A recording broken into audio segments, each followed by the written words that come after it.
All right, welcome to another walk and talk video. It's a beautiful day here on the Isle of Man, just stunning. You'll have to do it.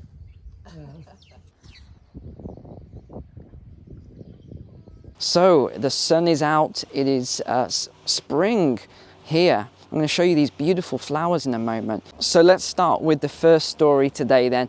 HSBC, the Hong Kong Shanghai Banking Corporation, has just announced another 69 bank closures. Isn't that interesting? Another 69 closures. Didn't they close 82 and this is just in the UK, by the way. Didn't they close 82 branches in 2021 due to no one wanting to use the branches anymore? Yes, I think they did. I think the writing's on the wall with everything going on here. People still don't believe it when I tell them all this stuff. You only have to watch a lot of these YouTube videos and see all the guys going around to the banks and seeing all these branch closures. They're just everywhere. Oh, why is the bank closed today? Oh, no reason, not even a sign. Oh, well, I'll go to the one in the next town across. Oh, that one's closed as well. Oh, well, I wonder why that is. Now, if you listen to what they say it's because no one's using banks anymore. Just no one wants to use them. There's hardly any footfall. No one wants to go in, etc. Now, that doesn't really make sense because whenever I need to go into a branch, I'm always queuing. Always. Now, if you go into a main city centre branch, you can be waiting for an hour. So why they're closing all these branches, I'm not really sure. Well, actually, no, I am sure. I can tell you why. If we think about this logically, look what was happening in Canada with people trying to withdraw their money. Look at what was happening in Ukraine or Russia, people trying to get cash out the bank. Well, guess what? If you close all the branches and you only have a digital ID, you're not going to be able to get the cash out of the bank. Now, the other thing they say, HSBC, which I think is interesting and quite telling, is they say that this policy is to accelerate, keyword accelerate, people onto digital banking. Why do you think that is? Well, I can tell you for a fact, once you get people who are a lot older, I've got neighbours, one lady's in her 80s, there's no way she owns a smartphone. She doesn't own a laptop, anything like that. There's no way she wants to do online digital banking. I can assure you of that. So there's no Kristen today, by the way. My wife's not with me. She's actually flown to America, and that was a crazy story. So it took actually more than 2 days. She left on Tuesday at 1 p.m. and she finally got there yesterday, so Thursday, just before 5 p.m. and she still has to drive from Cincinnati 2 hours as well.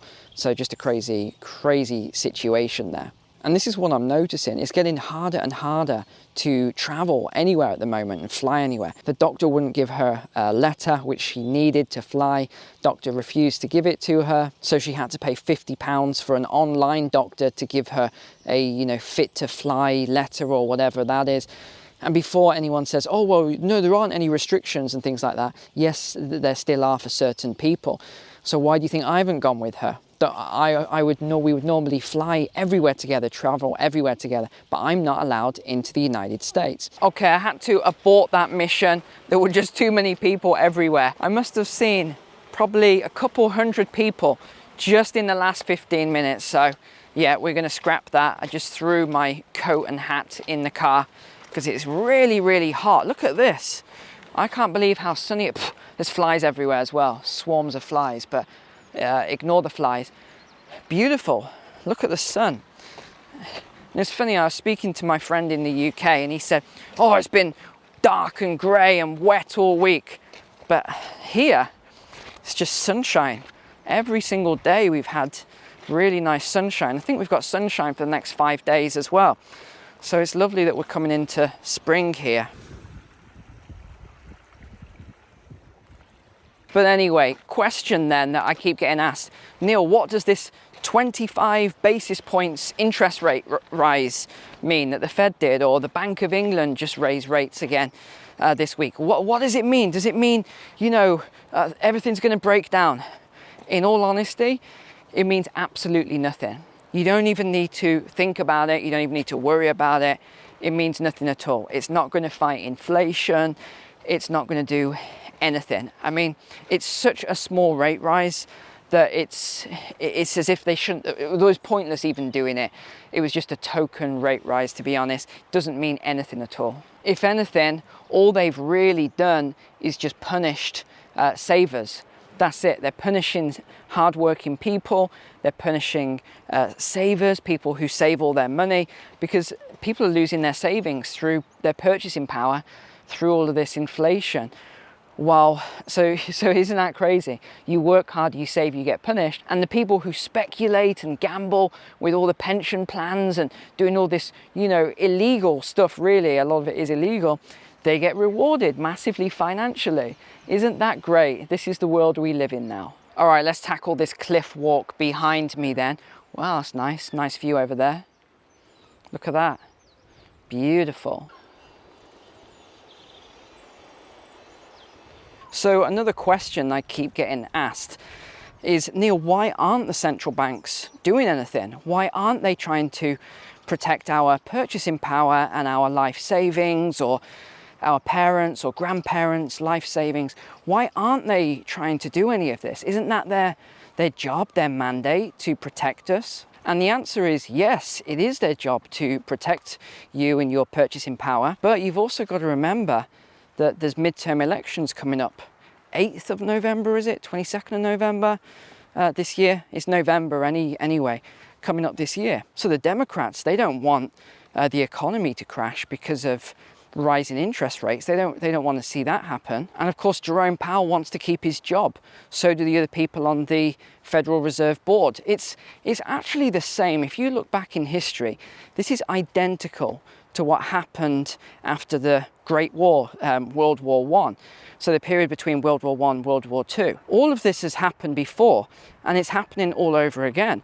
That's why I find it bizarre when I'm just trying to help people on the channel, teach them about history, teach them all these things that have happened. Hey, look, here's the evidence. Let me point to it. Let me show you. And people say, source, right? Source? What's the source? This is the funniest thing when people keep saying, what's the source? This is fake news. Yeah, but the history books could have been changed. No, the history books have been changed, but they haven't been changed in a positive way. They've been changed in a negative way. This is the hilarious thing. Someone showed me a school book the other day that I was like, what is this? And it was published by Amazon, so you can look this up and verify it. And it was about how many sexes there are. So, oh gosh, this was the craziest conversation over Zoom with my friends and their kids. So they were like, how many sexes are there? Oh, the kid's saying, oh, there's 3 or 4 sexes. I was like, sorry? 3 or 4? Yeah, 3 or 4. They've been taught this at school. There's now male, female, and then these other ones. Don't even ask me what they are. And they had a book. So you can look this book up on Amazon. It's a real book. And it talks about how many different sexes there are now. Crazy. All this stuff, all this stuff that's now being changed and put in the curriculum. I really don't care if people get upset. Oh, you're not progressive. Oh, you're too conservative in your views.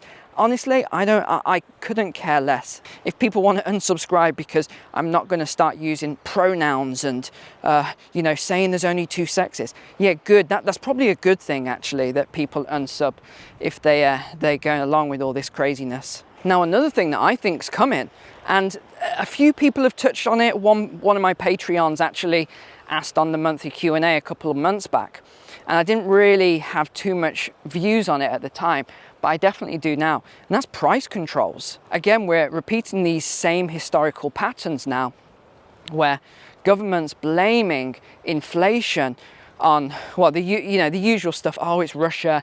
Russia's caused all this inflation over the last year. When in fact, the inflation begins and ends at the same place every time. And that's with the Federal Reserve, in partnership with the government, creating all these bonds. Inflation is just creating more currency, basically, putting it into the currency supply, where you've got the same amount of goods and services. But it's even worse than that.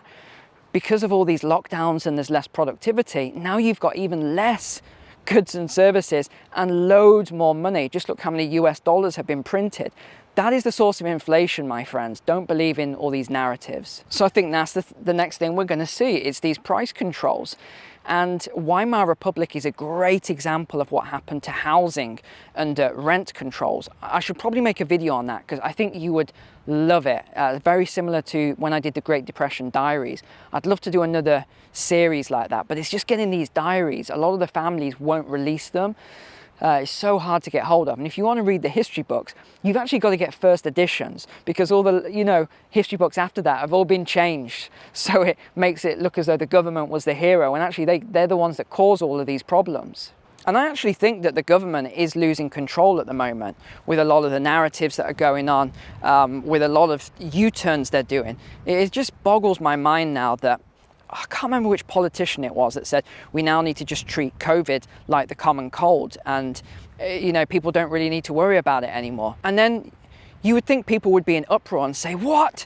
2 years and we got injected and we did all this other stuff and blah blah blah. I mean, I personally didn't get any injections. Okay, we got a bit of a hill now. Let's get up here. So yeah, you would expect people after this U-turn, and politicians, I mean, some of them were quite insensitive as well, saying, oh, people need to toughen up a bit now, and they just need to get back in the workplace and treat it as if you would treat a cold. No, people are not in uproar at all. And it seems like everyone's just forgotten all about COVID. It's as if it never even existed.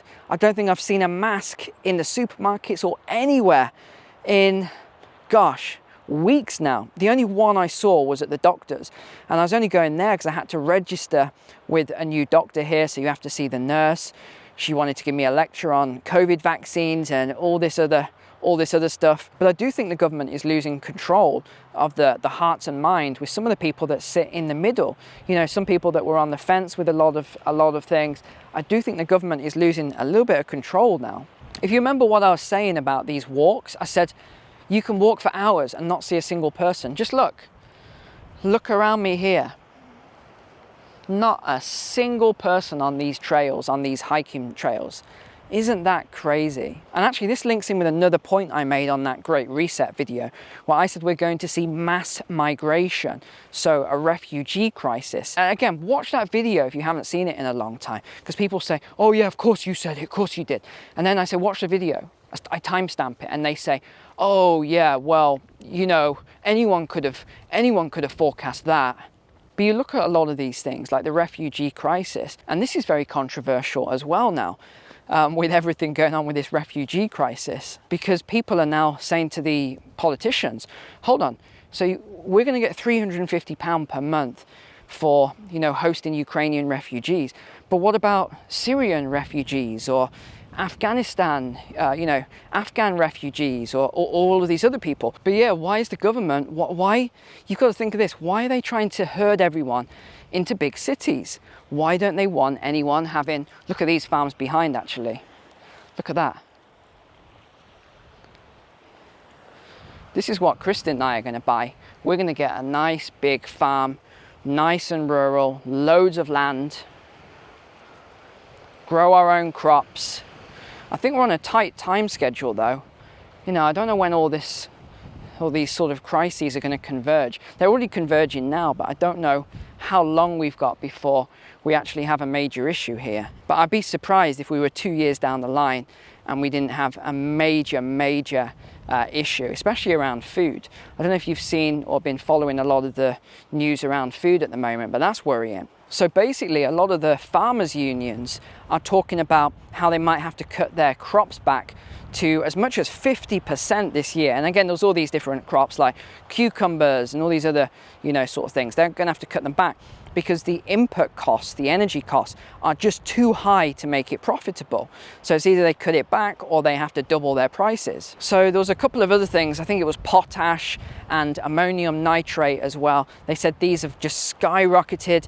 CO2 as well, so carbon dioxide, which we've got too much of, but now there's a shortage, which is, wow, the irony of that. Yeah, we've got a huge shortage of plant food. But this is really all it takes, is an issue with the food supply. And Ukraine, Russia as well produce huge amounts of food, huge amounts.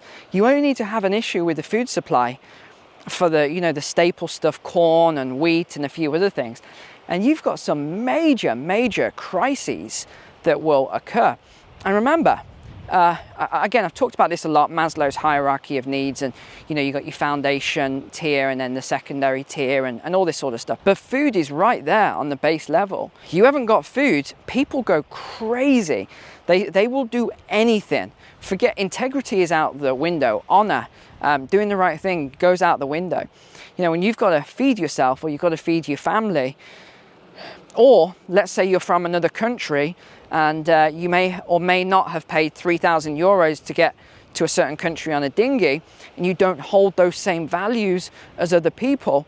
What, you think people are going to you know, be respectful and honor that when there's no food anywhere? It's not going to happen. And rather than give you an example from my life, which I could give you lots of these examples in developing nations, I've seen this break down very, very quickly. Let me just give you an example that you can all research and reference. And that is what happened at the fall of Rome. And we went into the Dark Ages. I don't know if you actually know this as well, but the taxation was so high on farmers in Rome, it got up to about 90%, that people just walked away from their land. And again, not just Rome, but the surrounding, I'm talking about the Roman Empire, surrounding areas. Wow, that's a big drop there. And I often hear historians talking about the Roman Empire and how it was a great example of racial equality. And I think to myself, are these guys reading the same history as me? It wasn't racial equality. Yes, you had a multicultural society, but you had the Romans who were the superior people. And then you had, you know, huge amounts of slaves that were not Romans. Yes, you could become free and work for your freedom and all that sort of stuff, but it definitely wasn't a great example of a multicultural society. And just look what happened at the fall of Rome. Went into the Dark Ages. Why do we go into Dark Ages? And why do they call it tribal warfare? Well, what do you think happens when you have a breakdown in society? People go back to their tribes. Tribes still exist. It makes me laugh when people say that we don't have tribes anymore. Every single one of you watching this video, if you're a subscriber, let's just say, and you watch my videos, you are part of the Neil McCoy-Ward tribe. Right? We have similar beliefs and mindset. We're very open and awake. You know, we just like to talk about these subjects, not necessarily be overly opinionated like some groups are. And we just talk about it using logic and common sense. But you're going to see this again. You're going to see this different groups of tribes when things like food starts to have an issue and when all these other things start to sort of tear apart. And look, all civilizations come apart. It's just inevitable. They all do eventually. You're going to see tribes forming again of different types of people. Now, just think about that for a second with what we've been talking about. People get upset when I say I'm against illegal immigration, i.e. not refugees or asylum seekers, but these guys that pay 3,000 euros to get on a dinghy and come into the UK or other countries. And people think that's racist or offensive. No, these guys are not asylum seekers. They are deliberate, they're paying. I mean, who has 3,000 euros? I mean, come on, get real here. Think about this logically. If you are in a developing nation, you're impoverished, you're fleeing, whatever's going on, why would you have 3,000 euros? It doesn't make any sense. And then you look at the crime statistics as well. And again, people keep getting this misunderstood. I'm not talking about asylum seekers and refugees. I'm talking about these illegal migrants that come into the country. You look at the crime statistics, you speak to a lot of police officers as well, and they'll tell you the truth. They don't like to. You got to talk to them one-on-one. But anyway, I'm not there anymore. I'm in this beautiful place here. And actually, there's a bench right here. I'm going to sit on this bench, and I'm just going to enjoy the sunshine and the ocean in front of me. And that's it. That's all I've got for you today. Take care. God bless. I will see you next time. Wow, just look at the color of that water.